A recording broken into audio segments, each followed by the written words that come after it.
Hello learners, welcome back to my channel. This is Dev. Today you're gonna learn very interesting topic, word with very.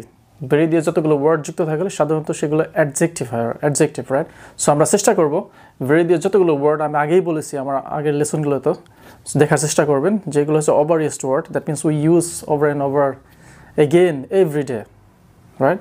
So আমরা যারা native speaker আছে তারা এই ধরনের ওয়ার্ডগুলো যখন তাদের কনভারসেশন করে তখন অ্যাভয়েড করার চেষ্টা করে। সো আমরা এগুলোর পরিবর্তে শিখব advanced word so that we can understand native speaker and it will help us to boost our English fluency as well. So let's get started.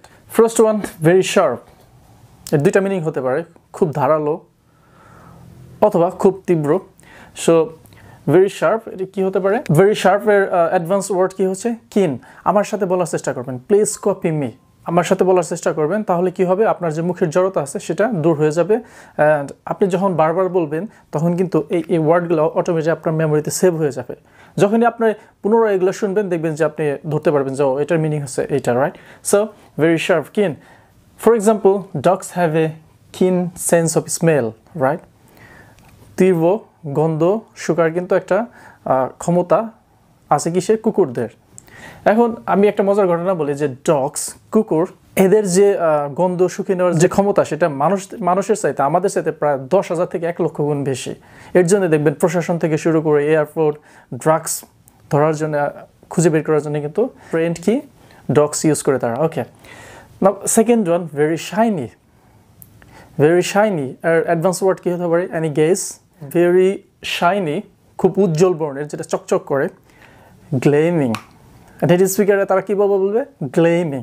বলার চেষ্টা করবেন কপি মি আর রিপিট আফটার মি, আমার সাথে বলার চেষ্টা করবেন যে কোনো ওয়ার্ড, রাইট? সো গ্লেমিং। চলুন একটা উদাহরণ দেওয়া যাক। মারিয়াস নিউ কার ওয়াজ গ্লেমিং। মারিয়া যে নতুন গাড়িটি কিনেছিল সেটা কি চকচক করতেছিল, because new car. Very short এর অ্যাডভান্স ওয়ার্ড কী হতে পারে? ভেরি শর্ট এর অ্যাডভান্স ওয়ার্ড হচ্ছে brief.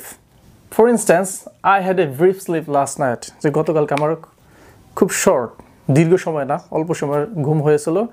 So I had a brief sleep last night. Number 4, very shy. Very shy. এর অ্যাডভান্স ওয়ার্ড কি হতে পারে? Very shy এর অ্যাডভান্স ওয়ার্ড হচ্ছে timid. Timid. Let's get one example. Maria always timid with new people or strangers, right?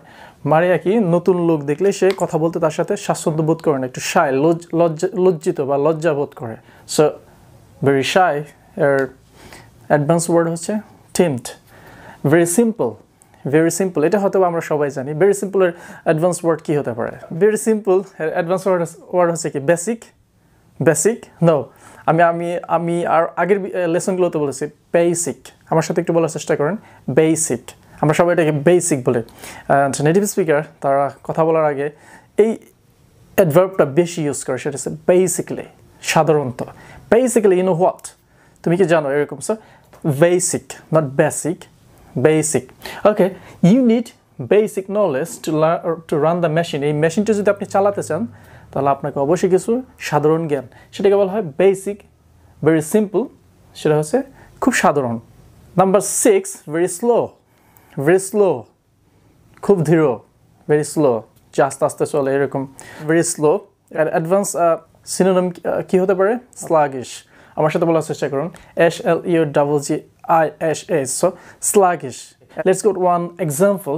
I woke up feeling tired and sluggish. যে আমি ঘুম থেকে উঠলাম কি খুব ক্লান্ত হয়ে। So you can use I woke up feeling tired and sluggish.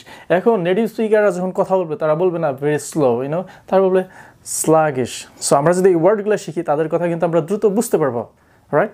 And আপনি যখন এই সব ওয়ার্ড আপনি যখন অ্যাপ্লাই করবেন when you speak to others, দেখবেন যে আপনার ইংলিশটা কিন্তু অ্যাডভান্স লেভেলে চলে যাবে। সো অনেক আপনি সুবিধা পাবেন এবং রাইটিংয়ের ক্ষেত্রে যদি ইউজ করেন, right? So number 6, very smart. Very smart এর দুইটা হতে পারে। সো একটা হচ্ছে আপনার ইন্টেলিজেন্ট, অর যেটা British people they use a lot, সেটা হচ্ছে ব্রিলিয়ান্ট। আমার সাথে বলেন ব্রিলিয়ান্ট। সো আপনি কোনটা ইউজ করবেন সেটা আপনার ব্যাপার। সো ইন্টেলিজেন্ট আর brilliant, very smart, intelligent or brilliant.